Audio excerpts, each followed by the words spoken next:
Bonjour à tous, voici donc le portrait de la Reine-Mère dont on va célébrer maintenant les funérailles royales, c'est le mot que l'on dit, c'est le terme officiel, les funérailles royales depuis Londres, et avec Frédéric Mitterrand et Laurent Boussier, nous allons vous faire vivre cette cérémonie haut en couleur. Alors elle aura lieu en 3 parties, la première partie se déroule dans le Parlement de Westminster, où la dépouille mortelle de la Reine-Mère repose depuis vendredi dernier, là où des milliers et des milliers de Britanniques sont venus lui rendre hommage pendant 4 jours et 4 nuits. Et puis également à l'abbaye de Westminster, deuxième partie où nous nous trouvons en ce moment, où les invités sont arrivés pour assister à la cérémonie religieuse qui commencera à 12h30, heure de Paris. Ensuite, 1 heure plus tard, la dépouille mortelle de la Reine-Mère ira en voiture jusqu'au château de Windsor, où elle sera inhumée auprès de son époux, le roi George VI, dans la chapelle Saint-Georges de Windsor, et également reposera avec le roi et la reine l'urne dans laquelle se trouvent les cendres de la princesse Margaret, qui est décédée il y a maintenant 8 semaines, 7 semaines exactement, avant sa mort. Nous allons immédiatement rejoindre Laurent Boussier qui se trouve devant l'abbaye de Westminster et qui va nous dire quelle est l'ambiance en ce moment devant cette abbaye. Laurent. Oui, écoutez Philippe, à l'instant même, Barbara Bush vient d'arriver. La garde, toute la garde et tous les soldats se sont installés tout au long du cortège, tout au long des 300 mètres qui vont de Westminster jusqu'à l'abbaye de Westminster. Et les gens sont assez silencieux. L'ambiance n'est pas à la tristesse, comme je vous le disais tout à l'heure déjà. C'est plutôt à l'hommage, à la réflexion. Les gens pensent à la Reine-Mère. Ils n'ont pas été surpris par son décès, parce qu'évidemment, elle avait 101 ans, ils s'y attendaient. Mais ils sont venus ici pour lui dire merci d'avoir représenté la royauté, merci pour la vie qu'elle a passée et pour son courage pendant la Deuxième Guerre mondiale.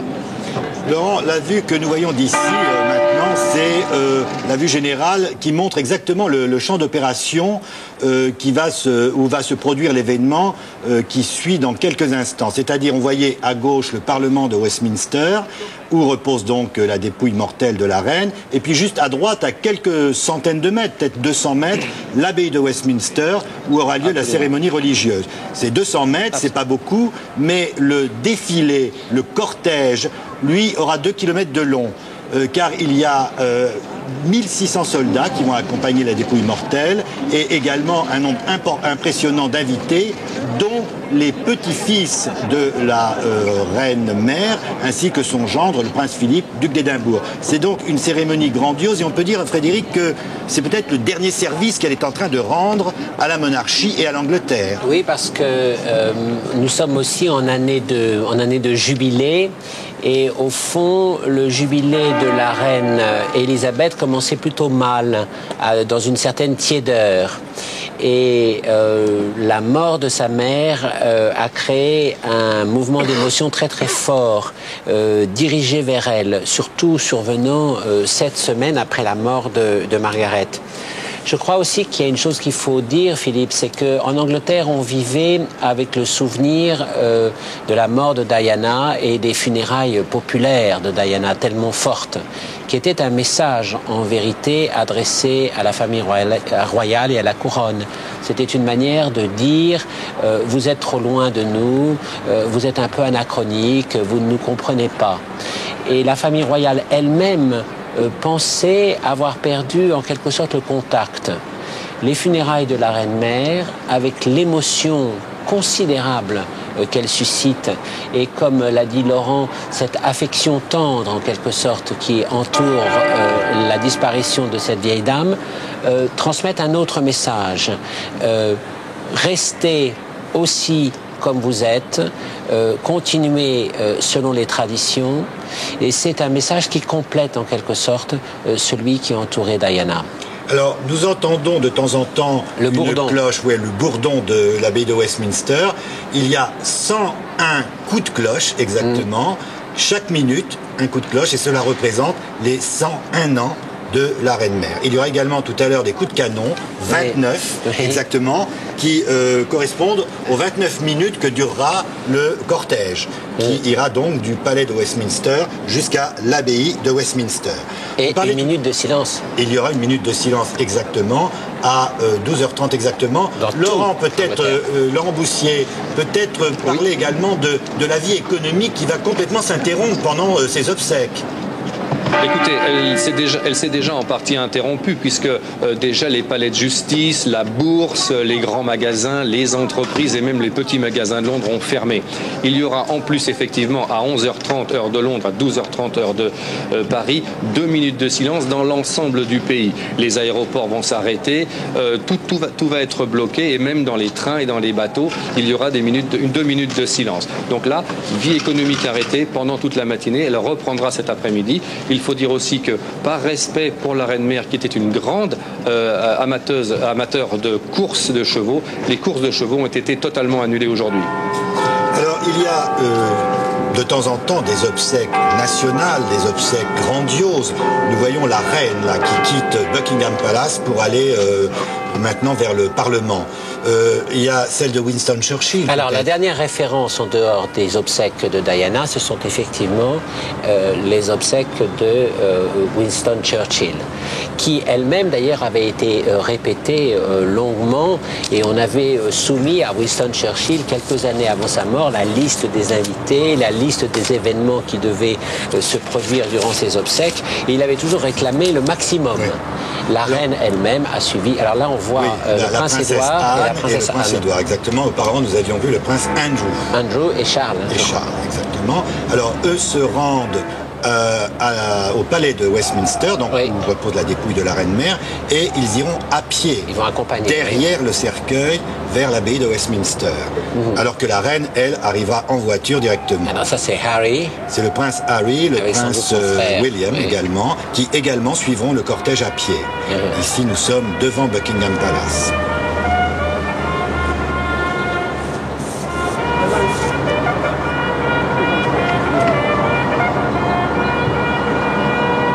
C'est le fameux bourdon. Alors la reine s'est adressée hier, Philippe, aux Anglais, à la radio et à la télévision. Elle a fait un discours qui était très émouvant. Elle apparaissait quand même très, très frappée par la mort de sa mère. Et elle a terminé son allocution en appelant les Anglais à ne pas être tristes. Absolument. Elle a dit je suis profondément touchée par le débordement d'affection que vous avez manifesté et je vous remercie pour l'amour que vous lui avez porté pendant sa vie et pour l'honneur que vous lui faites aujourd'hui dans la mort. Oui, dans cet anglais absolument inimitable que parlaient la mère et la fille, et qui est une langue absolument superbe. Alors regardez cette foule, il y a quand même beaucoup de monde. Il faut dire qu'il y aura beaucoup de monde sur ce parcours qui est très court, mais qu'il y aura également beaucoup de monde sur le parcours entre l'abbaye de Westminster et le château de Windsor. Et ça, c'est un très long parcours. Alors, il est certain que le froid qui sévit actuellement à Londres a dû quand même un peu diminuer l'ardeur à laquelle on a assisté durant ces derniers jours. Et comme par hasard, c'est un vent très très froid, vous me le rappeliez tout à l'heure, Philippe, qui souffle d'Écosse, la même d'où vient la Reine-Mère. Oui, puisqu'elle était écossaise. Il faut peut-être dire, puisque tout à l'heure Laurent Boussier nous disait que Madame Bush, l'épouse du président des États-Unis, elle dit Barbara. Alors, est-ce que je pense que c'est Laura. C'est Laura plutôt, oui. Et il faut dire que la France sera représentée par le président du Sénat, Monsieur Christian Poncelet, qui est le deuxième personnage de l'État, et le président de la République sera représenté par son épouse, Madame Bernadette Chirac. On n'a pas vu Madame Jospin, non. Donc là, c'est la reine et la famille royale donc, qui s'approchent maintenant du palais de Westminster. Nous pouvons peut-être refaire un tour du côté de l'abbaye de Westminster, où se trouve toujours Laurent Boussier. Laurent ? Oui, absolument. On attend d'une minute à l'autre maintenant l'arrivée de la reine. Ce qu'il faut aussi comprendre, c'est que la famille royale a remarquablement réagi médiatiquement à cet événement. On lui avait beaucoup reproché au moment de la mort de la princesse Diana, un petit peu sa froideur, sa distance par rapport à l'événement.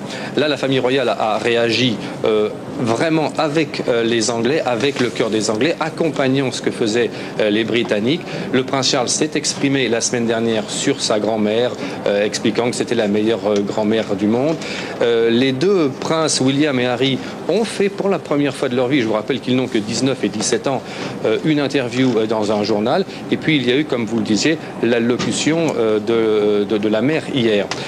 Autre fait tout à fait significatif, la reine a invité Camilla Parker Bowles, qui est la maîtresse en titre de son fils Charles. Et il faut y voir beaucoup plus d'un simple geste d'une mère envers son fils. C'est pratiquement l'entrée officielle de Camilla Parker Bowles dans le premier cercle de la famille royale. C'était quelqu'un qui était plutôt habitué à l'ombre en tant que maîtresse. Là, elle rentre dans le cercle de la famille royale presque officiellement. Et il faut dire aussi que c'était quelqu'un à qui on reprochait un petit peu le divorce de Charles et de Diana, puisqu'elle était la maîtresse de Charles depuis longtemps. J'ajoute, Laurent, que les princes, c'est-à-dire les petits-fils de la reine-mère, sont venus veiller son cercueil avec la foule, en fin de compte, hier soir, et que ça, c'est un geste assez extraordinaire, parce que ça ne se voyait pas avant, de toute façon. Alors moi, je voudrais rajouter des petites choses à ce que dit Laurent. La première, c'est qu'il y a eu une sorte de divorce entre le monde des médias et le monde de la politique et la réaction de la famille royale. Alors là, nous la voyons justement arriver, la famille royale, devant l'entrée de la salle du Parlement où se trouve la dépouille mortelle de la reine-mère. La famille royale n'a jamais douté que la mort de la reine-mère serait un moment d'émotion collective très très fort. Donc le prince Philippe, duc d'Édimbourg. Duc d'Édimbourg, l'époux de la reine, et la princesse Anne derrière. Voilà. Et tous ceux qui patronnent un régiment ou sont le prince Édouard ou sont colonels d'un régiment sont évidemment en tenue militaire, y compris la princesse Anne. Édouard.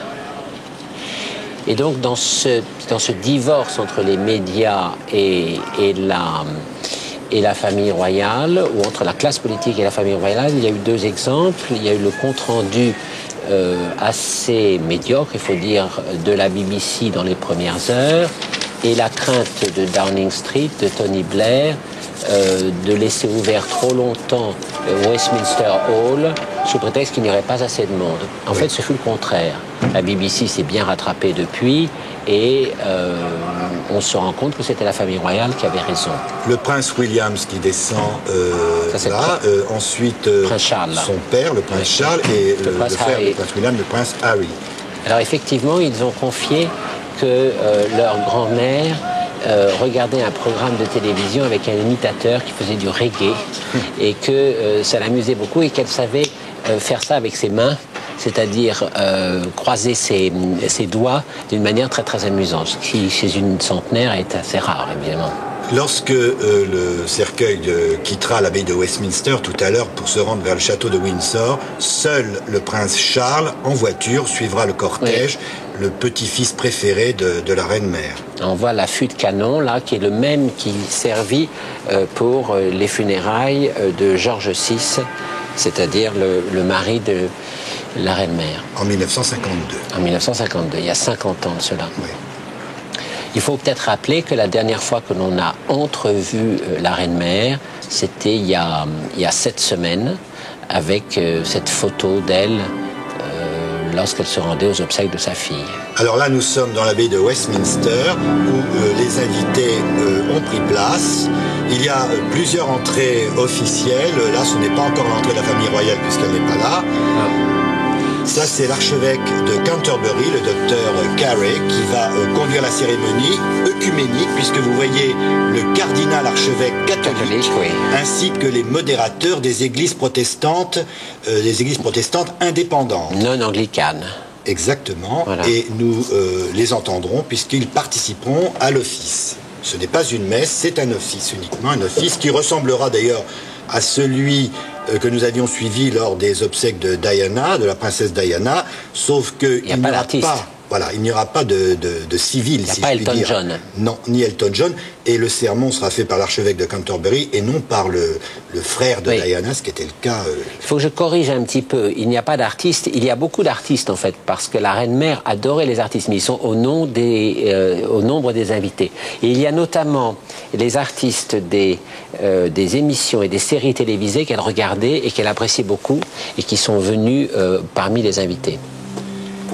Et je dois dire également que la cérémonie religieuse, les textes qui ont été choisis, les chants qui seront chantés par la chorale de Westminster, ont été approuvés par la reine-mère elle-même, qui les avait choisis en quelque sorte.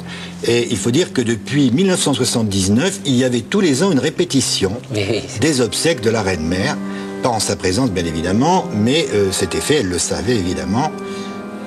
Philippe, peut-être qu'il faut expliquer à nos téléspectateurs que un peu la configuration des lieux. Voici le prince Michael de Kent et sa femme.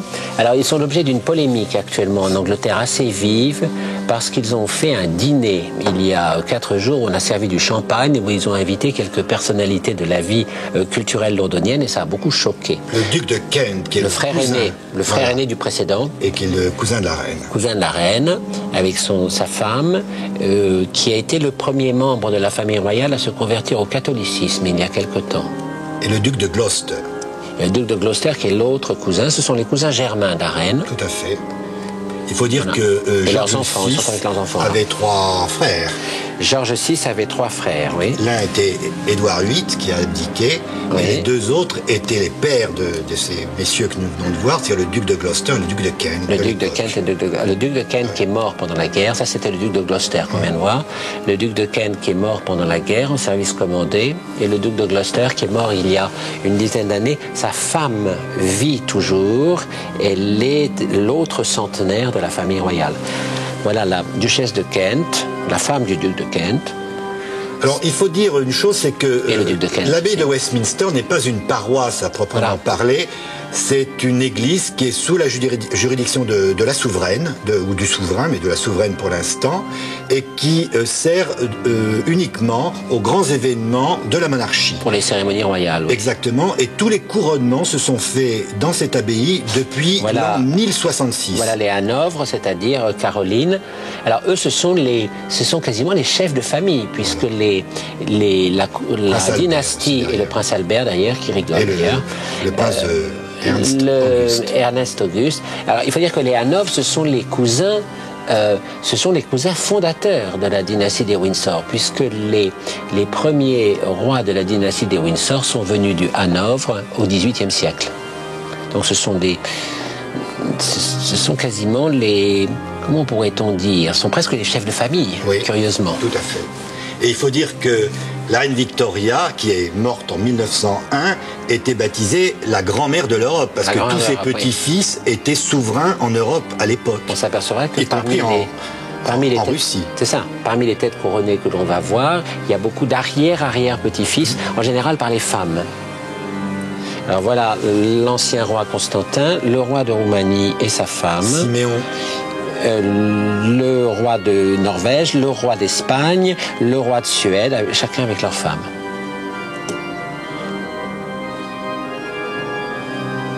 Alors, Norvège, arrière-arrière-petit-fils, Espagne, arrière-arrière-petit-fils, Roumanie, arrière-arrière-petit-fils de Victoria, donc des cousins.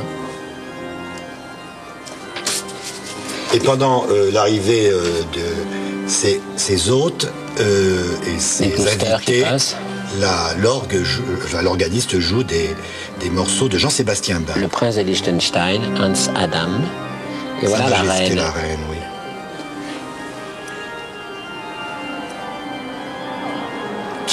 Elle quitte Buckingham Palace. Elle arrive évidemment en dernier.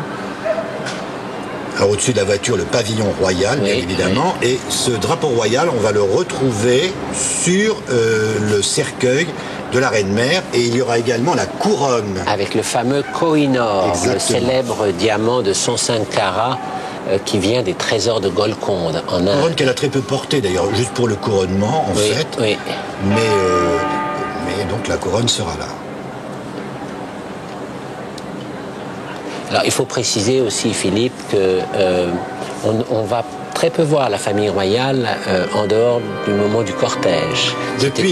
Effectivement, depuis les obsèques de Diana, il avait été demandé que l'on ne voit pas le visage de la famille royale pendant la cérémonie religieuse pour éviter de voir l'émotion ou peut-être les larmes. Car on a vu pleurer le prince Charles durant le transfert du corps à alors donc ce sera la même chose, là, donc vous ne verrez pas le visage de la famille royale pendant la cérémonie religieuse. Alors il faut préciser que parmi les invités, il y a évidemment tous les représentants du Commonwealth. Ce qu'on sait assez rarement en France, c'est que la reine n'est pas simplement reine de Grande-Bretagne, elle est aussi reine du Canada, de l'Australie, de la Nouvelle-Zélande, de la Jamaïque, enfin une vingtaine de royaumes à travers le monde, et elle est aussi chef du Commonwealth. Donc tous ces États ont dépêché leur Premier ministre. Alors là, nous quittons le lieu de l'abbaye de Westminster pour retrouver Westminster Hall, c'est-à-dire le palais de Westminster, le palais où se trouve le Parlement, et nous allons assister au départ donc de la dépouille mortelle de Sa Majesté la Reine-Mère. Le cercueil va être placé sur l'affût de canon que vous voyez là, qui, comme vous le disiez, est celui qui avait été utilisé pour les obsèques de George VI en 1952.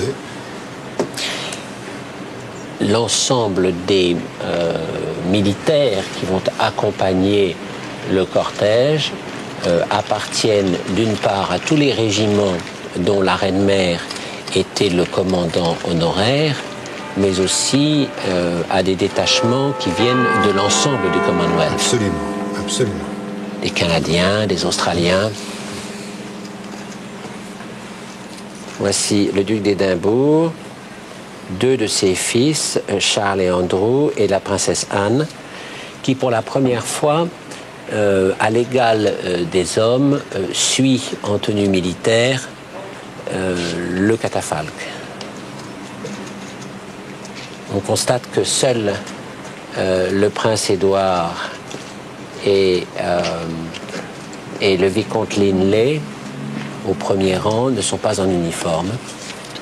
Nous avons vu également donc le prince William et le prince Harry qui sont derrière. Qui sont les arrière-petits-fils de la reine-mère. Alors on a beaucoup parlé évidemment de la relation tellement forte qui existait entre le prince Charles et sa mère. Il a fait beaucoup de déclarations. Sa grand-mère. Et sa grand-mère. Il a fait beaucoup de déclarations à ce sujet. La présence de Camilla Parker Bowles parmi l'assistance, ce ne sera pas parmi la famille royale, mais parmi les invités, est certainement une dernière manière de souligner ce lien entre la grand-mère et le petit-fils. On a vu la princesse Anne. La princesse Anne qui porte d'ailleurs le titre de princesse royale, ce qui est un titre bien défini, la sœur de... Voici donc la reine, voilà, la reine Elisabeth II qui arrive, elle, à l'abbaye de Westminster. C'est ça. Alors c'est une image assez poignante, car c'est la toute première fois dans sa vie que la reine Elisabeth pénètre seule dans Westminster. Jusqu'à maintenant, elle était toujours accompagnée de sa mère et de sa sœur. Je dois dire, c'est touchant de la voir rentrer comme ça.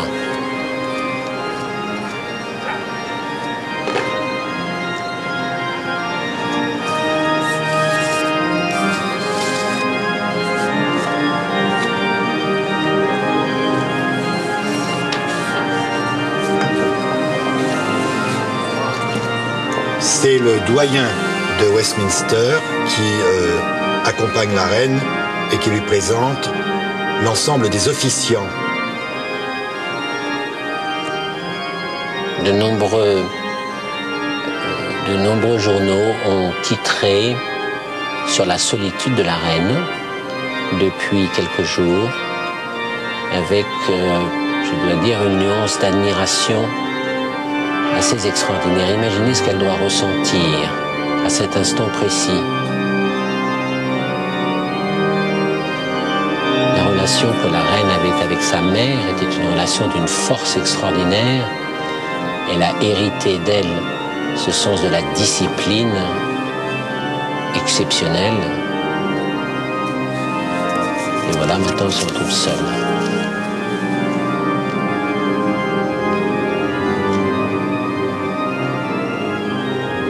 La reine-mère disait, chacun doit payer son loyer, et bien moi mon loyer, c'est de servir mon pays. Oui. Je crois que la reine, effectivement, a exactement le même état d'esprit, c'est-à-dire elle sert son pays avec beaucoup de dignité, de talent, on peut dire, véritablement, de courage également, parce que c'est pas facile du tout. Elle n'a pas la chaleur de sa mère, mais en revanche, elle a l'incroyable dignité qu'elle avait.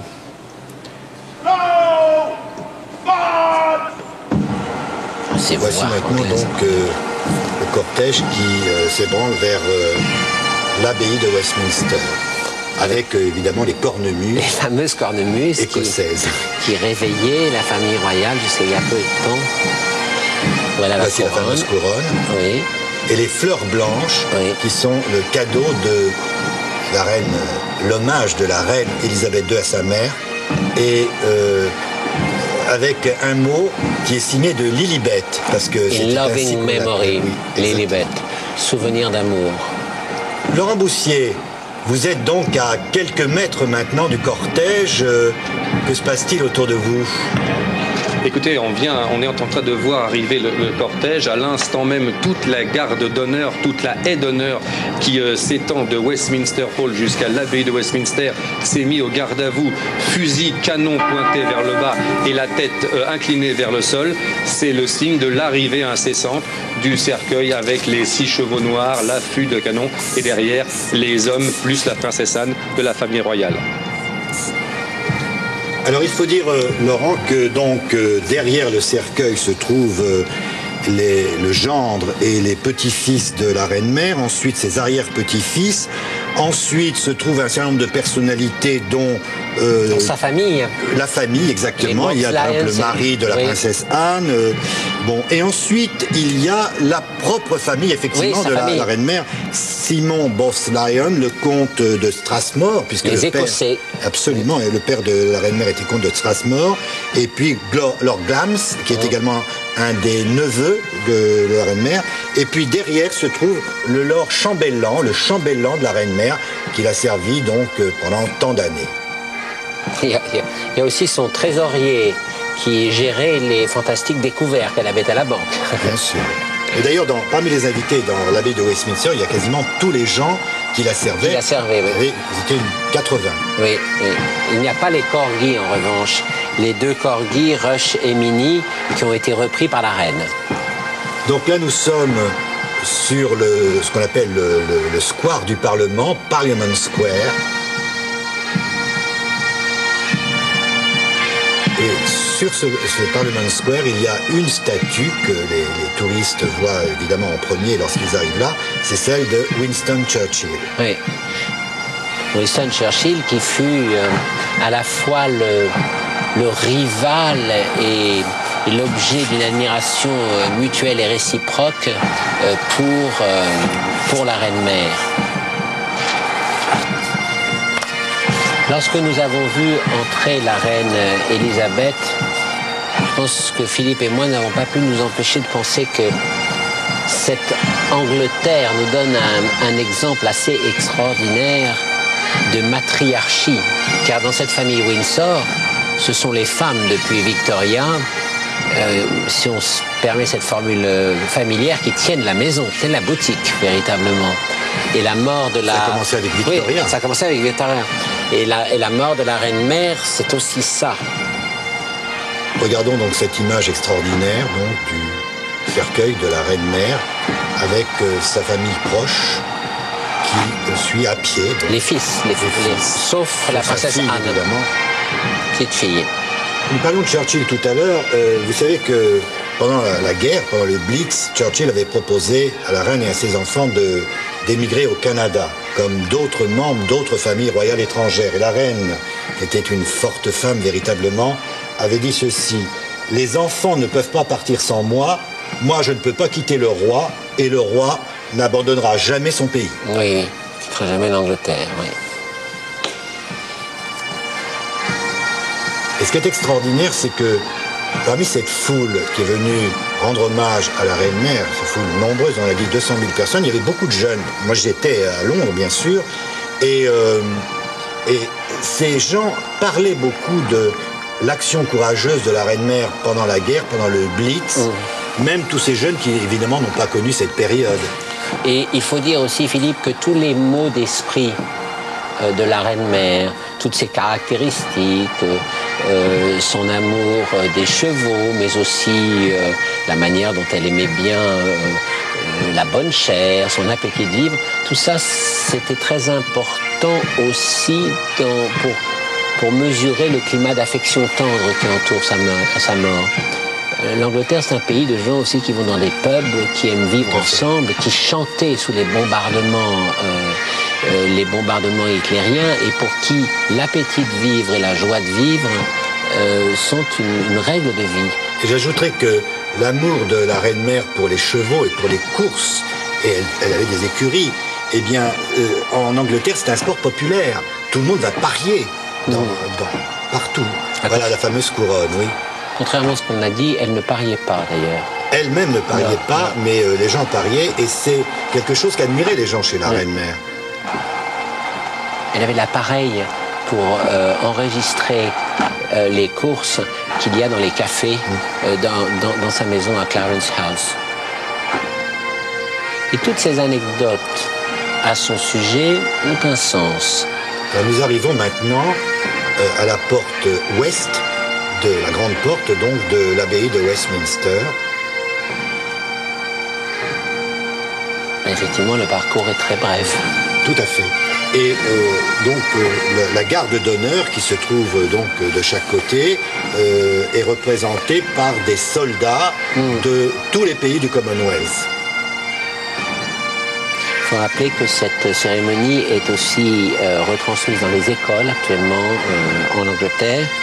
Et peut-être aussi ce qu'on disait tout à l'heure, c'est que le sondage qui a eu lieu la semaine dernière concernant la monarchie a montré un extraordinaire regain d'intérêt depuis une semaine, porté par l'émotion générale, puisqu'il n'y a plus que 12% des Anglais qui souhaitent sa disparition contre 34% l'année dernière.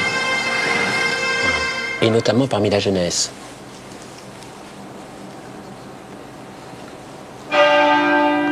Le bourdon sans un coup.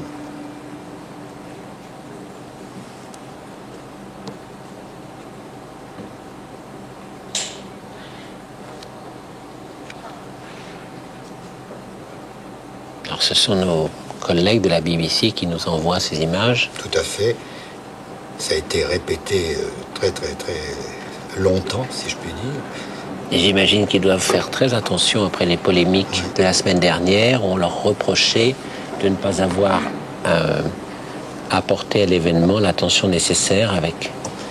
C'est un événement qui est international. Vous disiez que c'était retransmis dans les écoles en Angleterre, mais c'est retransmis dans le monde entier, cette cérémonie, et particulièrement donc en France, ici, parce que la reine-mère était une grande amie de la France. Elle était extrêmement francophile. Alors, il faut bien voir que la francophilie de la reine-mère, c'est pas simplement parce qu'elle aimait les châteaux, les aristocrates français et les vins français. C'était quelque chose de fondamental pour elle. Tout l'intéressait dans l'Angleterre, elle aimait même Napoléon. Et lorsque ce qui pour un Anglais est quand même paradoxal, et lorsque les Français ont remporté la Coupe du Monde, elle a chanté la Marseillaise avec son personnel. C'est quand même une chose extraordinaire. Elle regardait la télévision, elle a chanté la Marseillaise. Elle avait 100 ans. Elle parlait merveilleusement bien français. C'est une chose qui est attestée par son personnel. C'est une chose extraordinaire. Et elle entretenait d'excellentes relations avec François Mitterrand, comme elle entretenait d'ailleurs d'excellentes relations avec l'un de ses premiers ministres travaillistes, James Callaghan.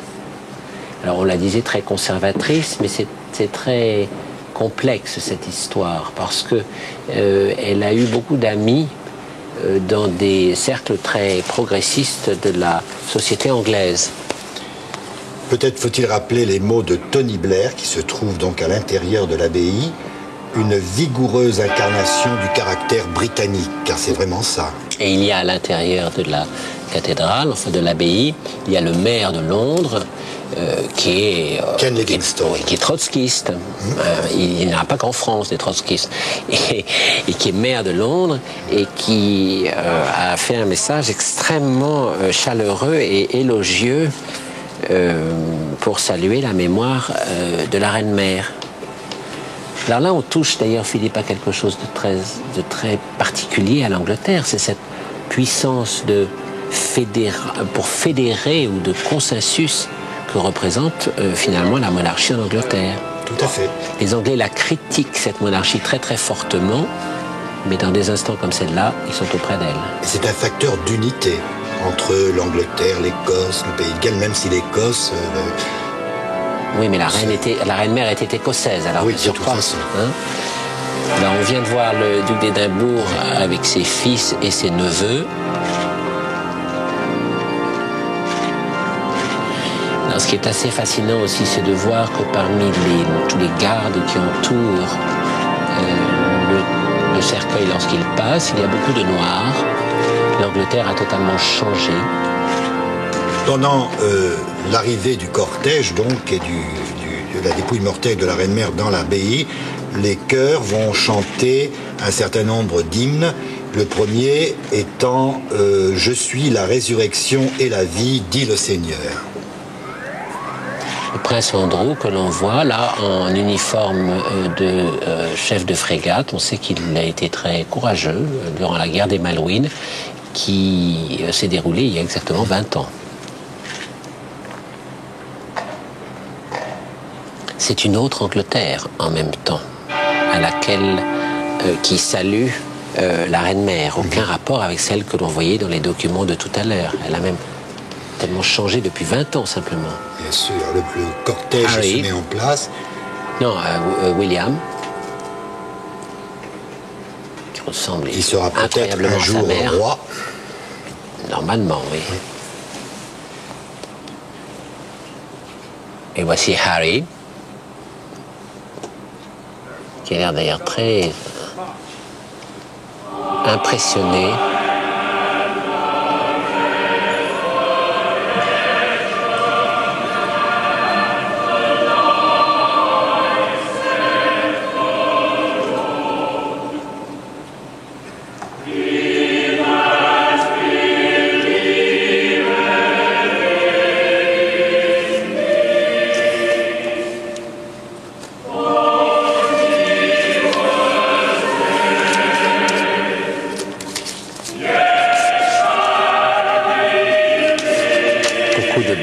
Beaucoup de Purcell, des psaumes choisis par la reine-mère.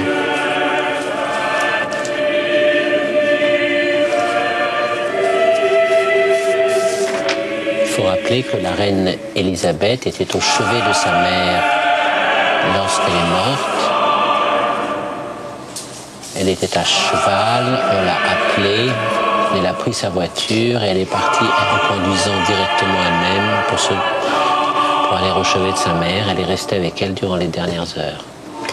Laurent Boussier, donc là où vous êtes, évidemment, toute la foule a vu arriver donc la dépouille mortelle, le cortège avec la dépouille mortelle de la reine-mère, et a vu donc l'entrée de la dépouille mortelle dans l'abbaye. Absolument, Philippe. Je voulais simplement vous signaler qu'il y a 2100 personnes à l'intérieur de l'abbaye de Westminster qui vont évidemment entendre tout ce qui se dit dans l'abbaye. Mais nouvelle réaction par rapport aux médias de la famille royale, l'ensemble des rues adjacentes et tout Whitehall, la rue des ministères, a été sonorisé pour que l'ensemble de la foule qui patiente ici depuis assez longtemps puisse entendre elle aussi ce qui va se dire et ce qui va se chanter à l'intérieur de Westminster.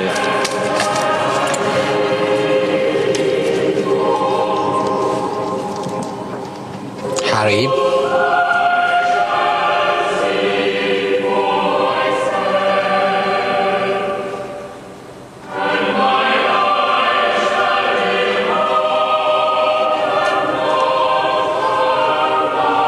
On reconnaît le président Weizsäcker au premier plan. Oui.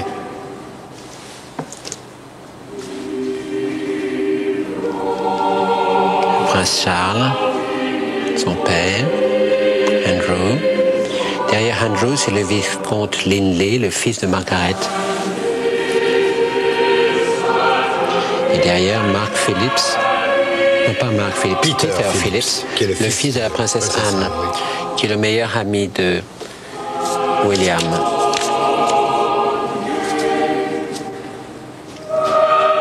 La princesse Anne et le prince Edward, qui porte le titre de comte de Wessex depuis son mariage. Et qui a heureusement renoncé à travailler dans le privé pour s'occuper de ses fonctions royales, ce qui est quand même mieux. Vous avez aperçu au fond de l'église la tombe du soldat inconnu. Oui. Cette tombe du soldat inconnu, elle a une très belle histoire, c'est que lorsque la reine-mère s'est mariée, elle a remis son bouquet de mariée sur la tombe du soldat inconnu en souvenir de son frère qui était mort pendant la Grande Guerre. De 14, et depuis cette époque, à chaque grande cérémonie, cette tombe est toujours fleurie par la famille royale, en souvenir de ce geste de la reine-mère. Et demain, ces fleurs que vous voyez là iront également sur la tombe du soldat inconnu, à la demande de la reine. On pense évidemment à toutes les cérémonies auxquelles la reine-mère a assisté dans cette... Voici l'ordre de la jarretière. Oui. Toutes les cérémonies auxquelles la reine-mère a assisté dans cette église même. Elle s'est mariée dans cette église, elle a été couronnée avec son mari dans cette église, elle assistait à toutes les cérémonies importantes, le couronnement de sa fille. Le mariage de sa fille, avec les Olivier d'abord. Il y a 3-4 ans, les obsèques de la princesse de Galles, Diana. La princesse Diana, oui.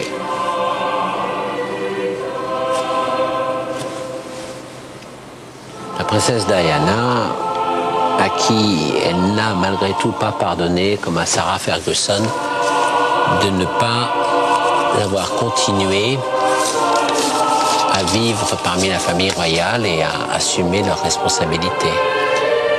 Il faut dire que dans cette abbaye de Westminster sont enterrés un certain nombre de souverains, comme par exemple la reine Élisabeth Ier, ou bien Henri V, le vainqueur d'Azincourt, et puis beaucoup d'autres. Il y a également des poètes qui sont, et des personnalités des arts qui sont enterrés ici.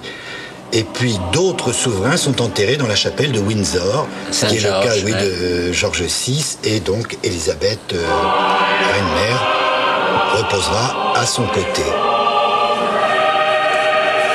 Alors tout à l'heure, nous parlions un peu de la configuration des lieux pour rappeler, Philippe, qu'on ne verra pratiquement pas la famille royale pendant les cérémonies. Absolument. La famille royale est dans le transept. Exactement, elle se trouve au plus près du catafalque et on ne la verra pas à sa demande. Voilà la reine.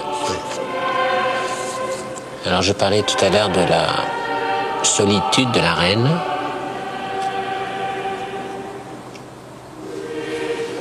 Non seulement elle a perdu sa sœur adorée il y a 7 semaines, mais peu avant elle a perdu l'un de ses seuls amis, Lord Carnarvon. De sa génération, il ne lui reste presque plus que son mari, le prince Philippe. Il faut se souvenir que quelques heures après avoir enterré sa sœur Margaret, qui était autant son amie intime que sa sœur, elle partait pour la Jamaïque, la Nouvelle-Zélande et l'Australie pour un voyage épuisant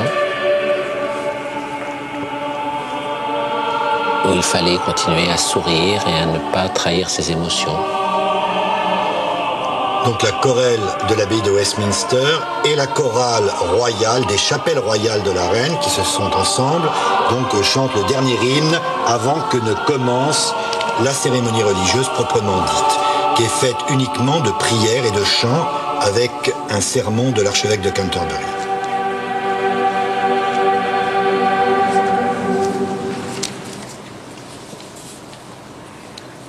Voilà.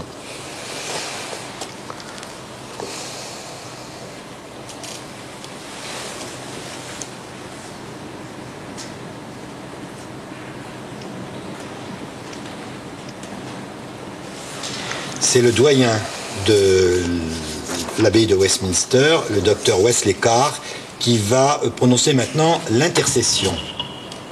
Qu'est-ce que c'est que l'intercession, Philippe? Bien, on intercède auprès de Dieu voilà. pour qu'il...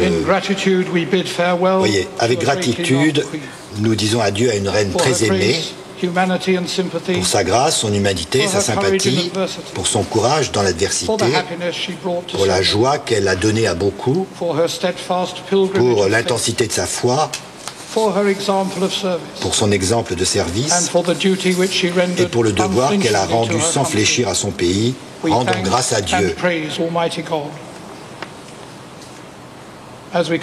Oui, recommandons Élisabeth, sa servante, à la miséricorde divine. C'est ça l'intercession. Prions spécialement pour sa famille qui est dans la peine.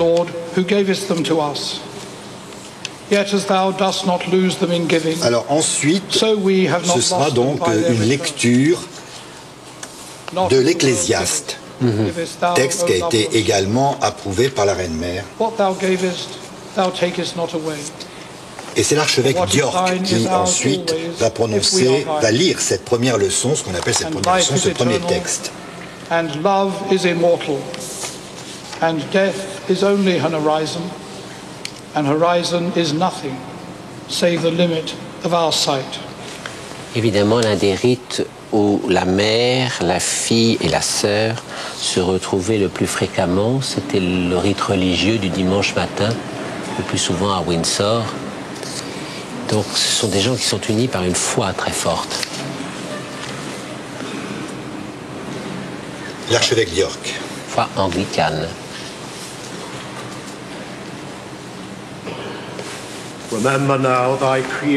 Souviens-toi de ton Créateur au jour de ton adolescence, avant que viennent les jours mauvais, et qu'arrivent les années dont tu diras « Je ne les aime pas ». Avant que s'obscurcissent le soleil et la lumière, la lune et les étoiles, et que reviennent les nuages après la pluie, au jour où tremblent les gardiens de la maison, où se courbent les hommes vigoureux, où les femmes l'une après l'autre cessent de moudre, où l'obscurité gagne celle qui regarde par la fenêtre, quand la porte est fermée sur la rue, quand tombe la voix du moulin, quand on se lève à la voix de l'oiseau, quand se taisent toutes les chansons. Quand on redoute la montée et qu'on a des frayeurs en chemin, et l'amandier est en fleurs, et la sauterelle est pesante, et la capre perd son goût. Tandis que l'homme s'en va vers sa maison d'éternité et les pleureurs tournent déjà dans la rue, avant que lâche le fil d'argent, que la coupe d'or se brise, que la jarre se casse à la fontaine, que la poulie se rompe au puits, et que la poussière retourne à la terre comme elle en est venue, et le souffle à Dieu qui l'a donné. Maintenant, nous allons entendre donc le chœur de Westminster chanter le psaume 121, « Je lève les yeux vers les monts, d'où viendra mon secours ».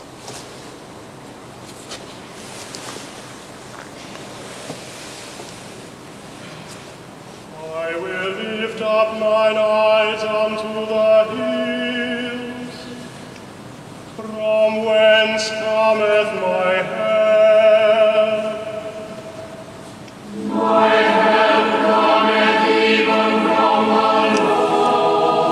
On peut juste dire une chose, Philippe, c'est que les psaumes, les poèmes, la musique, le chant, tout ça c'était très important pour la Reine-Mère.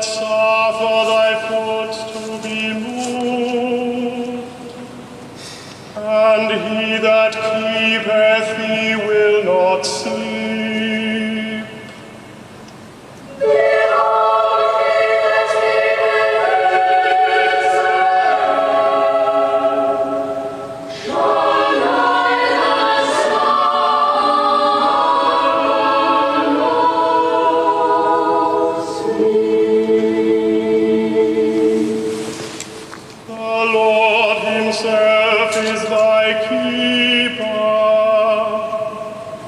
Lord is thy defense upon thy right hand.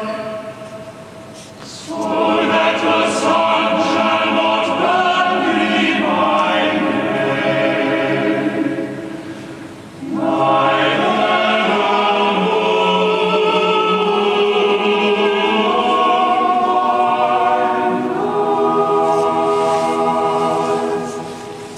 the Lord shall preserve thee from all evil. Yea, it is even he that shall keep thy soul. Thy Lord shall preserve thy going out and thy coming in. From this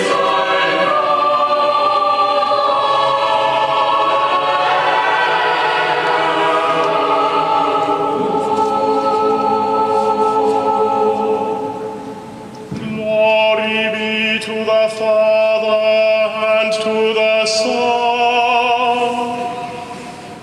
and to the Holy Ghost. As it was in the beginning, is now, and ever shall be.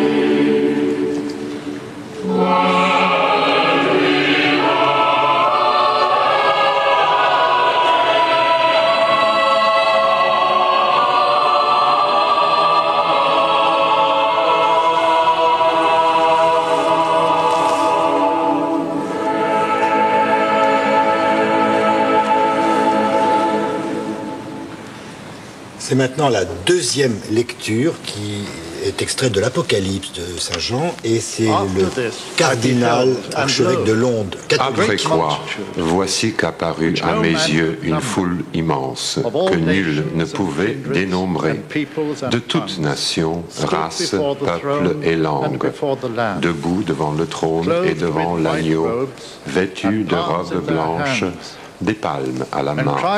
Ils crient d'une voix puissante, « Le salut à notre Dieu qui siège sur le trône, ainsi qu'à l'agneau. » Et tous les anges en cercle autour du trône, des vieillards et des quatre vivants, se prosternèrent devant le trône, la face contre terre pour adorer Dieu. Ils disaient « Amen, louange, gloire, sagesse, action de grâce, honneur, puissance et force à notre Dieu pour les siècles des siècles.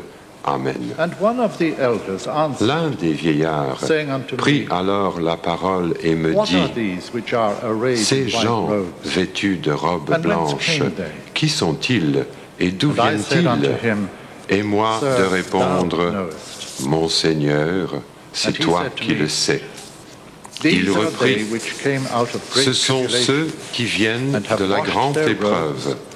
Ils ont lavé leurs robes et les ont blanchis dans le sang de l'agneau.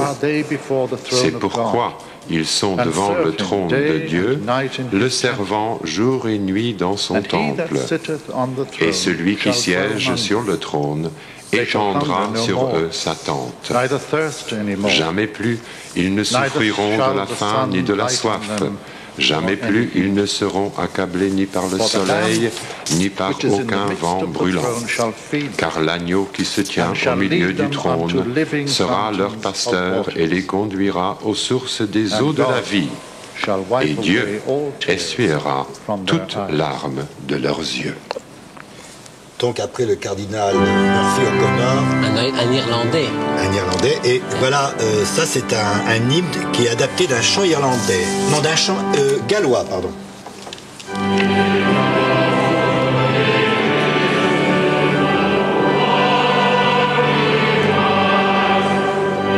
Dans cette partie-là de la famille, ça doit être les Bowes-Lyons.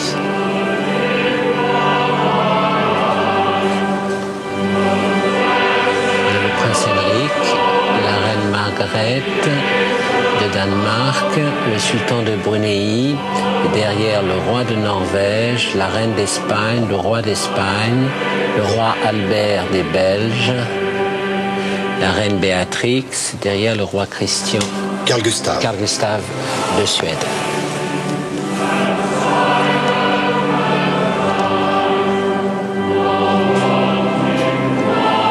Lorsque je disais l'importance de la musique pour la reine, il faut se souvenir qu'elle chantait aussi des chansons typiquement anglaises. C'était très important, c'était comme le souvenir de ces Anglais qui chantaient pendant les bombardements. Une manière d'être tous ensemble et de partager des émotions communes. La foule dehors qui chante aussi.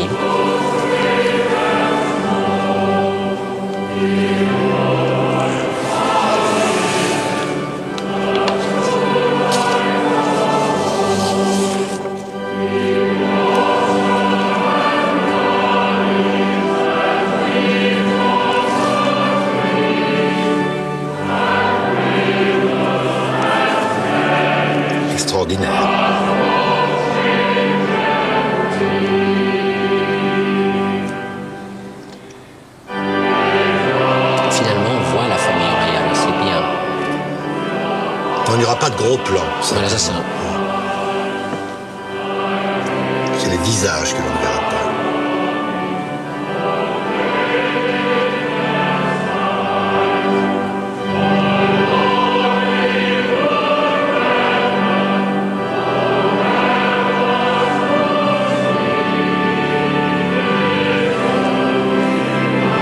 Le satrape, le prince Harry, est entre son grand-père et son père.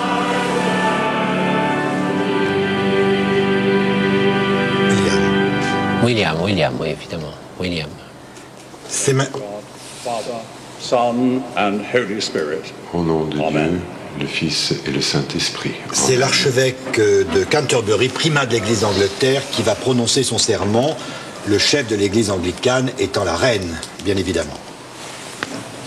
We gather in this great abbey Nous to sommes mourn réunis dans and to give thanks. ce grand abbaye It's a fitting place pour to do so. remercier, A place where the story et of our nation, c'est un endroit propice pour le faire, un endroit où l'histoire de notre nation et de cette femme à laquelle nous disons au revoir, adieu maintenant, c'est ici où elle est devenue duchesse de York, c'est ici qu'elle a été couronnée reine, c'est ici que, en tant que reine-mère, elle a été présente pour le couronnement de sa fille. Il est donc tout à fait approprié que cet endroit qui était au centre de sa vie soit l'endroit où nous honorons maintenant son départ. Dans les 10 jours depuis son départ, depuis sa mort, il y a eu des messages innombrables de respect et d'affection, y compris les milliers de personnes qui sont allées personnellement lui dire adieu. Comment expliquer ce grand nombre de personnes? Pas seulement par la longueur de sa vie tellement pleine, c'est surtout parce qu'elle s'est donnée si ouvertement et si sincèrement. Dans la phrase de George Eliot, la présence douce d'un bon diffus, comme le soleil. Elle nous a chauffés et maintenant que ce soleil s'est couché, maintenant que nous sommes dans la froideur de la soirée, cette chaleur est quelque chose que nous pouvons lui renvoyer. Et s'il y a une citation de la Bible qui la décrit le mieux, c'est à la fin des Proverbes. Force et la dignité sont ses vêtements et elle sourit de l'avenir. Voilà la force, la dignité et le rire. 3 grands cadeaux, grands talents qu'elle avait et que nous honorons. Sa force comme personne était exprimée au mieux par ses relations avec les autres. Chaque fois qu'elle rencontrait quelqu'un, ne serait-ce que pour un instant, c'était une rencontre personnelle. Et en tant que 8e archevêque de Canterbury, je peux témoigner de cette force. Pendant un demi-siècle, nous l'avons connue comme la reine-mère. Et c'est un titre qui n'a pas tellement de statut officiel, mais plutôt un titre qui exprime une relation fondamentale, la relation de la mère, de la Queen Mum, de la reine maman. Pour sa famille, cette force maternelle qui couvrait des générations entières, les enfants, les arrière-enfants, les arrière-arrière-enfants, c'était une grande bénédiction et je suis sûr que la famille ressent cette perte. Nous disons à la reine, Prince Philippe, Charles, Andrew, Edward, David, Sarah, les petits-enfants et à tous leurs enfants, nous vous disons, vous êtes dans nos pensées et nous prions pour vous avec d'autres millions autour du monde. La première lettre qu'Élisabeth a écrite quand elle est devenue reine en 1936, c'était une lettre adressée à un de mes prédécesseurs, archevêque de Canterbury. Et je pense que ça nous donne une idée de la source de sa force. Il est difficile pour moi de croire ou d'accepter que nous avons été appelés à cette grande tâche, mais nous n'avons pas peur. Fin de citation. Avec cette ouverture qu'elle avait envers les autres, il y avait ce courage manifesté pendant la guerre, quand elle est devenue veuve, un courage qu'elle a exprimé jusqu'à la fin de sa vie. Donc encore la force, la dignité et le rire. Ce n'était pas quelqu'un d'éloigné. Sa dignité était très humaine. Elle souriait, elle pouvait regarder les autres et leur exprimer sans mots cette dignité et cette humanité. La dignité n'était pas fondée dans les accoutrements de la famille royale. Le jour de son mariage, l'archevêque qui officiait leur avait dit « Nous ne pouvons pas décider d'avance que vous serez heureux ensemble, mais certainement vous pouvez être nobles ensemble. » Et ils l'ont été, certainement. C'était un engagement nourri par la foi chrétienne de la Reine-Mère, une foi qui lui a dit, comme elle dit à nous tous, que même si que le Fils de Dieu est venu au monde, non pas comme maître, mais pour nous servir. Oui, la force, la dignité et le rire. Nous sommes là pour dire adieu, mais aussi pour remercier cette personne pour sa vie. Elle avait le sentiment de la joie, la musique du rire et une vitalité immense qui est restée toujours avec elle. Sa vieillesse était merveilleuse, elle était toujours jeune d'esprit et les jeunes l'avaient senti. Évidemment, le rire des proverbes, ça va au-delà d'une bonne anecdote.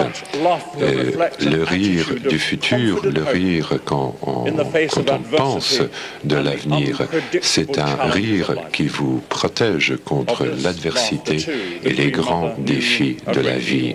Et c'était un rire que la Reine-Mère connaissait aussi. C'était enraciné dans sa foi, dans sa conviction que cette vie doit être vécue bien et pleinement comme préparation pour la vie future. Et son départ était un départ de Pâques, entre Vendredi Saint et le dimanche de Pâques. Et nous allons lui dire adieu, convaincus que la foi dans celui qui est la résurrection, c'est ce qui nous protège. La force, la dignité, le rire, ses qualités enracinées dans sa foi chrétienne, des qualités qu'avec son départ, nous tous, avec l'aide de Dieu, pourrions aussi assumer pour nos vies et pour la vie de notre nation et pour la vie de l'humanité entière. Que ce soit une partie de son patrimoine, de ce qu'elle nous laisse. Mais un tout dernier commentaire, parce que dans les proverbes, il y a plus encore à dire. Nous pouvons maintenant dire adieu à sa servante loyale, Élisabeth, reine-mère, Queen Mum, bien-aimée, et à laquelle on pensera beaucoup, une femme de grâce. Beaucoup ont vécu avec excellence, mais vous êtes allés au-delà de tous. Merci. Voilà, c'était donc l'archevêque de Canterbury, le docteur Carey, primat de toutes les églises d'Angleterre. Et maintenant, nous allons entendre un extrait du Requiem allemand de Brahms. Philippe, moi j'étais très frappé par deux attitudes.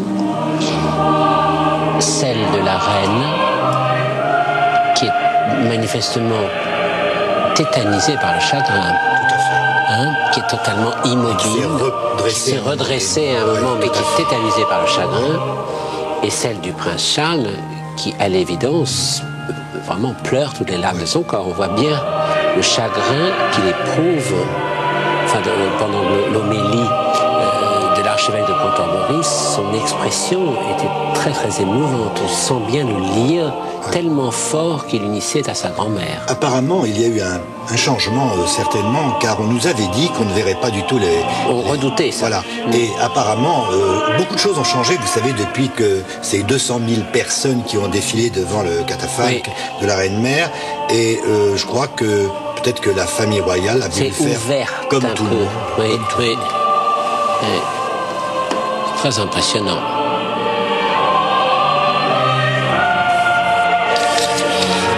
On peut rappeler peut-être une anecdote un peu différente, mais lorsque le roi George V, le grand-père de la reine actuelle, est mort, on a attendu pendant 5 heures pour annoncer sa mort, pour être bien sûr que le premier journal qui annoncerait sa mort serait le Times, qui était très respectueux, plutôt que l'Evening Standard qui ne l'était pas. Ça prouve à quel point la famille royale est attentive à sa communication depuis longtemps.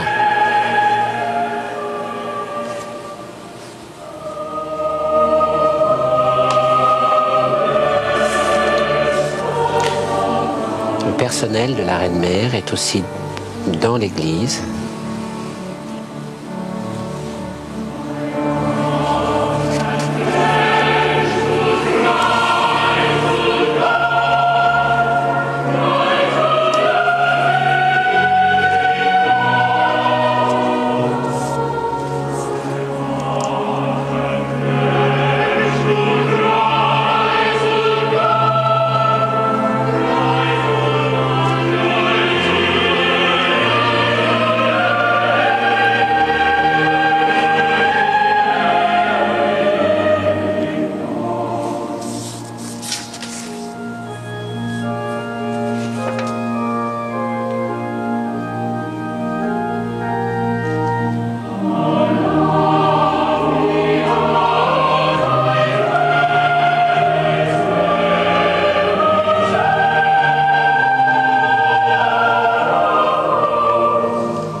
Et on sent graduellement que Camilla se rapproche d'une reconnaissance officielle.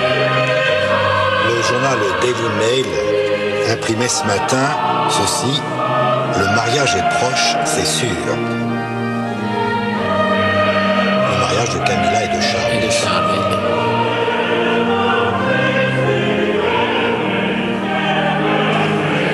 Écoutez, ce ne serait que justice. Ce sont des gens qui s'aiment depuis 25 ans. Au fait, ils ont été écrasés par l'institution royale qui les a empêchés de s'aimer. Il serait juste qu'ils se retrouvent. Nous verrons. Ce plan est magnifique. Et le chagrin manifesté par Charles donne encore plus envie qu'il ait dans sa vie d'homme l'occasion de partager avec la personne qu'il aime le plus.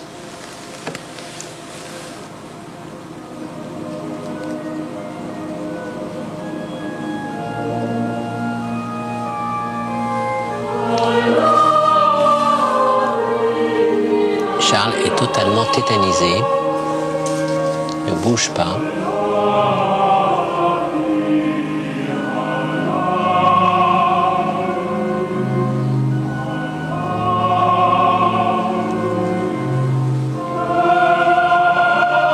Le duc d'Édimbourg a maintenant 80 ans.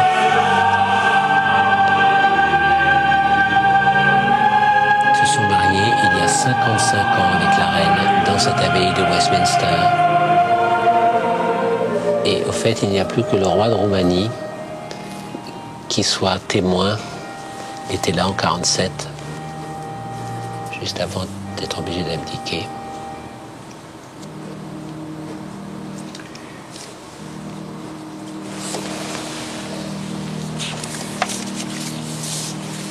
Maintenant, les prières. Alors maintenant, nous allons entendre un certain nombre de prières pour le repos de l'âme de Élisabeth. Let us pray.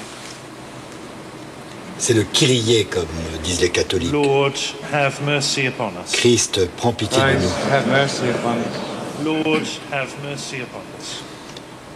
Our Father, C'est le Notre who Père art in maintenant. heaven, hallowed be thy name. Thy kingdom come, thy will be done, on earth as it is in heaven. Give us this day our daily bread, and forgive us our trespasses, as we forgive those who trespass against us. And lead us not into temptation, but deliver us from evil. For thine is the kingdom, the power and the glory, forever and ever. Amen. On peut dire que la BBC s'est bien rattrapée. La réalisation est formidable. Alors c'est maintenant le modérateur de l'Église d'Écosse qui dit une prière, Dieu de toute grâce, qui a envoyé son Fils apporter vie et immortalité à la lumière. Humblement et de tout cœur, nous rendons grâce, car par sa mort, il détruit le pouvoir de la mort, et par sa résurrection, il a ouvert le royaume du ciel à tous les croyants. Rappelez que la reine-mère était écossaise, toujours. Hein? Et elle aimait de l'Écosse tout. C'est une prière qu'on trouve dans le livre de l'Église d'Écosse. Mais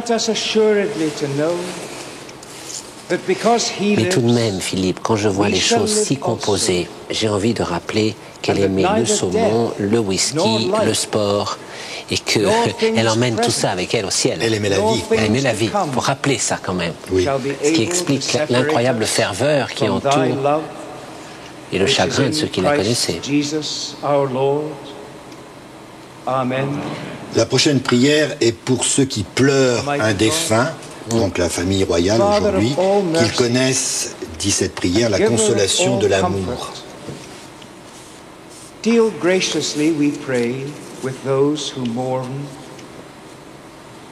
that casting all their care on thee, On ne voit pas beaucoup de jeunes dans l'assistance, mais lorsque le sondage tellement favorable à la monarchie est sorti la semaine dernière, on s'est aperçu que les plus fidèles soutiens étaient précisément les 15 à 24 ans.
Alors la prochaine prière est une prière qui est dite dans toutes les églises du royaume, qui est une prière pour la famille royale. Sont cités la reine Élisabeth, Philippe, duc d'Édimbourg, Charles, prince de Galles, et toute la famille royale. Que l'Esprit Saint les accompagne dans leurs tâches. Sarah Ferguson, qu'on a vu arriver tout à l'heure, n'est manifestement pas intégrée dans cette prière. On associe à la famille royale, elle fait partie de la famille royale. Alors, elle fait plus partie, oui. Elle est quand même duchesse d'York. Ensuite, c'est le doyen de Westminster qui conclut. Se raccroche à son titre, oui. Nous remercions Dieu pour tout ce qui a été bénéfique pour nous par l'intermédiaire d'Élisabeth. Nous rendons grâce pour son amour à sa famille et son don d'amitié, pour sa grâce, sa dignité, sa courtoisie, son humour, on en a parlé, sa générosité, son amour dans la vie, et aussi pour son courage au milieu des difficultés, son rôle pendant la guerre bien sûr, la profondeur de sa foi et le bon exemple qu'elle nous a donné à suivre. We offer thee our heartfelt thanks for the deep affection she drew out of everyone she met, and we pray that thou wouldst grant her peace. Let light perpetual shine upon her, and in thy loving wisdom and almighty power, work in her the good purpose of thy perfect will, through Jesus Christ our Lord. Je pense que son banquier, son fournisseur de champagne, devait penser à ce bon exemple aussi, compte tenu des dépenses fabuleuses. Elle aimait la vie, elle aimait profiter de la vie. Et voici l'extérieur de l'abbaye de Westminster. Vous voyez, il y a beaucoup de gens, beaucoup de monde quand même. Hein. Et je voyais tout à l'heure, il y avait une vue de Whitehall, cette grande avenue qui va vers Trafalgar Square, qui m'avait l'air pleine, là aussi. Les gens sont recueillis et certains sont souriants, ce qui est une autre manière de se recueillir au souvenir de la reine.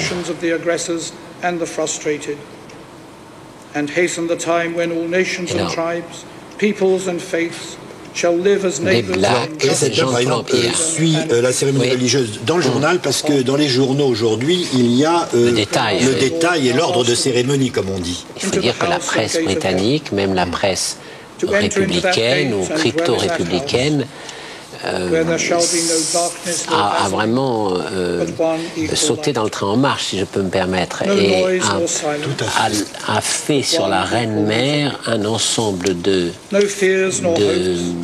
commentaires tout à fait extraordinaires pour être à l'unisson en fait de l'émotion générale. Alors c'est la fin là, des prières. Il va y avoir un hymne maintenant. Oui. Et ensuite un très beau texte qui va être lu.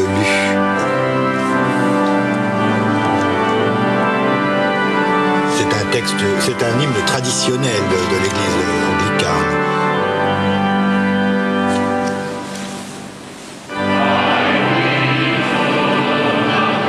Sois mon guide, grand rédempteur.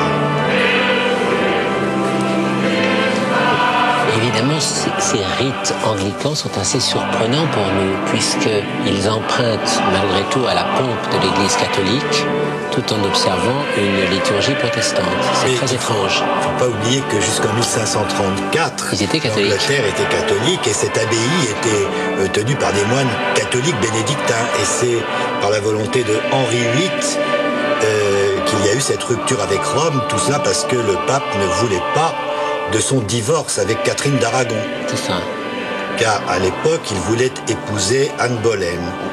Oui, il a fait décapiter. Lui-même de Catherine d'Aragon. Il a épousé Anne Boleyn, mais il l'a décapité quand même. Voilà. On ne sait pas si elle a été... si elle a suivi le rite anglican ou le rite catholique en montant l'échafaud, la pauvre. Ah.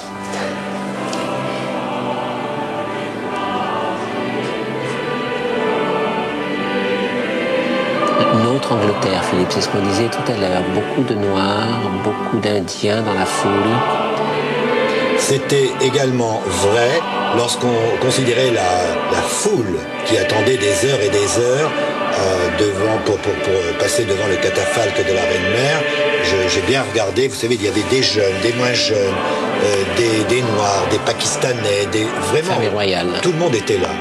On voit Timothy Lawrence, le mari de la princesse Anne au premier rang. Voici la fameuse tombe du soldat inconnu. Timothy Lawrence, on ne le voit plus qu'aux cérémonies officielles. Il semble qu'il mène une vie séparée de celle de son épouse. Mais il y a eu trop de divorces dans la famille, donc c'est des gentlemen agreements maintenant.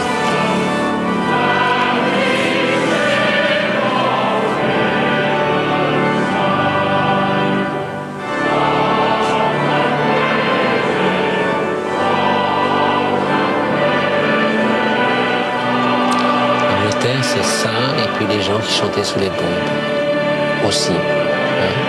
Cette manière d'être ensemble.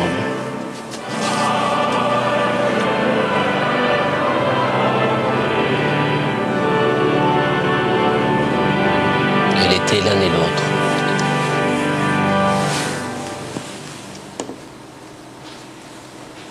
C'est un texte maintenant de John Bunyan, qui est un auteur du XVIIe siècle, qui est lu par le modérateur des églises indépendantes protestantes. Je me vois maintenant, à la fin de mon parcours. Mes jours pénibles ne sont plus. À présent, je vais voir la tête qui fut couronnée d'épines et le visage qui accepta pour moi l'humiliation par les autres. J'ai vécu jusqu'alors par ouï-dire et par la foi, mais à présent je m'en vais là où je vivrai par la vue et où je serai avec celui dont la présence et la compagnie m'enchantent. J'ai adoré entendre parler de mon Seigneur, et chaque fois que j'ai vu l'empreinte de son soulier dans la terre, j'ai aspiré poser mon pied au même endroit. Son nom a été pour moi comme de l'encens. Oh oui, plus doux que tous les parfums. Sa voix n'a été que douceur pour moi. Et j'ai attendu sa personne plus que ceux qui ont le plus désiré la lumière du soleil. Ses mots étaient comme de la nourriture pour moi et me protégeaient contre mes faiblesses. Il m'a tenu et il m'a sauvegardé de mes propres iniquités. Oui, il a su me soutenir tout le long de mon chemin. Combien il était glorieux de voir cet espace ouvert rempli de chevaux et de chars, de trompettistes et de cornemuseurs, de chanteurs et de musiciens avec leurs instruments à cordes. Tout cela pour accueillir les pèlerins qui montaient et qui se suivaient l'un après l'autre par la porte merveilleuse de la cité. Voilà donc pour le texte de John Bunyan. Alors la cérémonie va s'achever par l'hymne national, mais auparavant, l'archevêque de Canterbury, primat de l'église anglicane, va recommander à la miséricorde de Dieu Élisabeth. Les chevaux, les cornemuses, on voit vraiment que ce texte qui vient d'être lu a été choisi par la reine. Il y avait tout son univers dans un texte du XVIIIe siècle. XVIIe siècle. Let us commend our sister Elizabeth to the mercy of God, our Maker and Redeemer.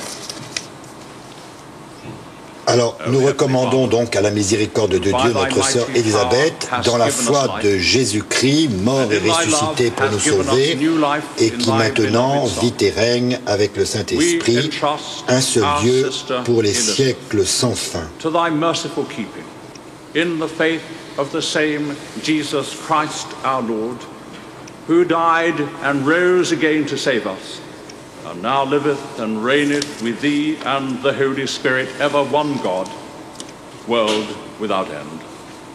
Amen. C'est maintenant la bénédiction de l'archevêque. May God, in his infinite love and mercy, bring the whole church, living and departed in the Lord Jesus, to a joyful resurrection and the fulfillment of his eternal kingdom. Et que le Dieu Tout-Puissant vous bénisse, le Père, le Fils et le Saint-Esprit. And the Holy Spirit be upon you and remain with you always.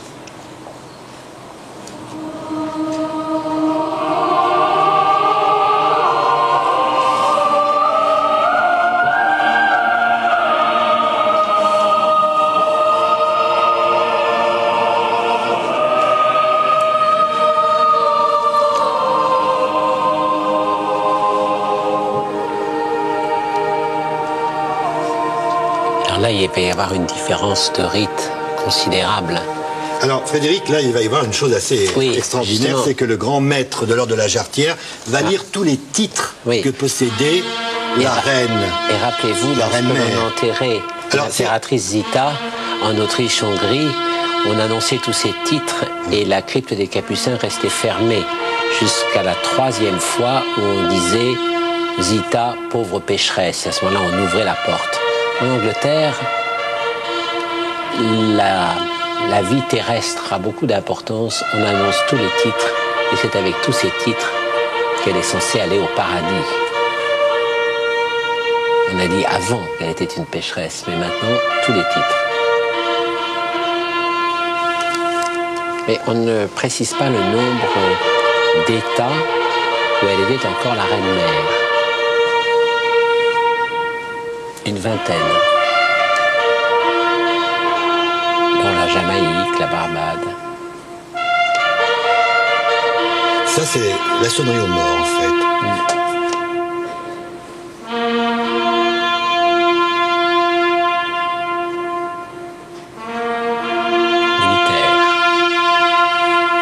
Guerre, toujours. Souvenir.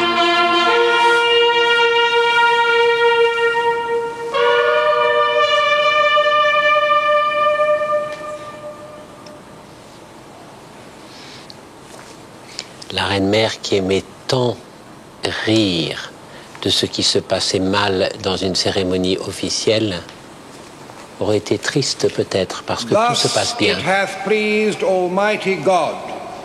Voilà, donc là, c'est toute l'histoire du siècle qui passe comme ça. J'aurais bien aimé qu'il y ait une petite anicroche dans tout ce rituel. Elle adorait ça, elle. Donc, voilà, ce sont tous les titres que portait la reine Élisabeth, la reine-mère, donc. Lady, grande dame, toutes les décorations aussi. Exactement. Par exemple, elle était lady de l'ordre impérial de la couronne de l'Inde. Oui. La reine a connu l'Empire des Indes qui s'est effondré. Elle a été la dernière. La dernière. D'ailleurs, elle a gardé une petite dent à l'égard de Mountbatten, parce qu'elle a trouvé qu'il avait pris un certain plaisir à liquider cet héritage. Mais elle était dame Grande Croix de l'hôpital de Saint-John. On ne sait pas très bien où c'est. Rendez-vous compte que la reine-mère aura connu 6 souverains. Oui. Et combien de premiers ministres? 20 premiers ministres. Elle aura connu 2 guerres mondiales. Elle aura vu l'effondrement de l'Empire britannique. Et une bonne centaine de corgis aussi, peut-être. Oui, aussi. Et puis le rapprochement de l'Angleterre avec l'Europe, quand même. Ah oui.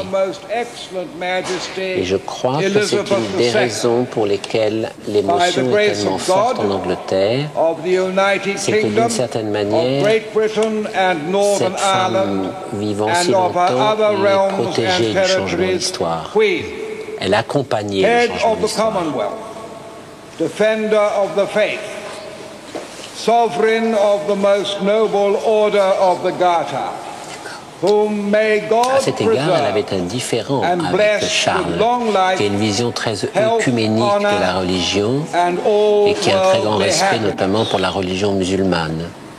Tandis que là, nous sommes vraiment dans le rite anglican. Donc c'est la suite de la sonnerie aux morts et donc la conclusion. Et ensuite nous entendrons l'hymne national. God Save the Queen. Car il ne faut pas oublier que la reine-mère a été reine consort sans doute, mais reine.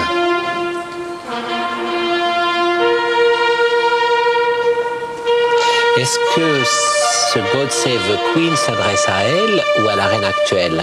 À la nation. À la nation en général.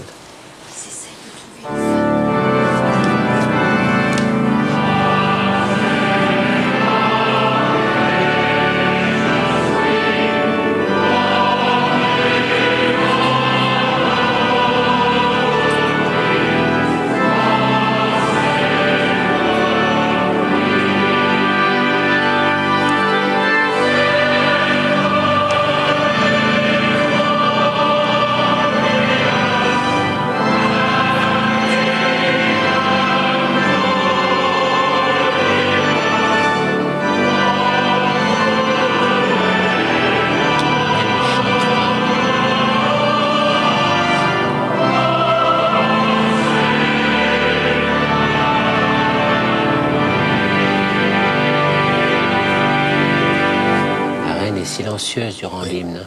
Frédéric Mitterrand, ce God Save the Queen marque la fin de la cérémonie religieuse, donc à l'abbaye de Westminster, et la fin de notre transmission. Je voudrais juste rajouter une chose, Philippe. La mort des gens très très âgés, des gens que nous avons beaucoup aimés, nous protège de la mort. Lorsqu'ils partent, tout d'un coup, nous sommes face, en quelque sorte, à notre destin. C'est le cas de la reine Elisabeth, mais c'est aussi le cas de bien des Anglais qui avaient l'habitude de pouvoir s'appuyer sur l'image rassurante de la reine-mère. Donc le cercueil maintenant va quitter l'abbaye de Westminster pour aller en cortège, mais en voiture cette fois-ci, vers le château de Windsor où la reine-mère Elisabeth reposera ce soir auprès de son époux, le roi George VI, et avec l'urne contenant les cendres de la princesse Margaret. Vous pourrez voir des extraits donc de ce nouveau cortège qui quitte donc l'abbaye de Westminster dans notre journal de 13h qui va débuter dans quelques instants, présenté par Daniel Bilalian. Quant à nous, avec Laurent Boussier qui était à Londres, Frédéric Mitterrand et moi-même, nous sommes heureux d'avoir pu faire vivre à tous les téléspectateurs ce moment historique des obsèques royales de la reine Elisabeth, la reine-mère. Je vous souhaite à tous un très bon après-midi. En grand style, en grand style.